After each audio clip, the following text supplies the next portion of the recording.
Drian dan Sasa kembali bertemu saat kedua tim mereka, Onyx Esports dan tim SMG bertarung di pembukaan lower bracket M3 2021. Masing-masing mengantarkan tim mereka juara MPL di regional yang bersangkutan. Kedua KG ini akan membuktikan siapa KG terhebat di antara keduanya. Pada game pertama, Onyx memimpin dengan cukup pesat dan mampu melucuti pertahanan tim SMG. Dengan bantuan Lord, Onyx menyudahi game pertama dengan skor 11-4. Duel juara MPL Indonesia-Malaysia ini berlanjut ke game kedua di mana Onyx masih bermain mendominasi. Blunder dari pihak tim SMG menyisakan satu pemain mereka saja di mana dimanfaatkan Onyx untuk melancarkan serangan all out.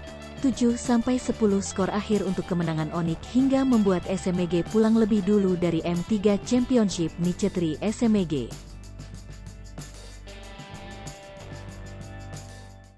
Hai pemirsa Sri Popo TV, jangan lupa komen, like, dan subscribe, serta tonton terus berita-berita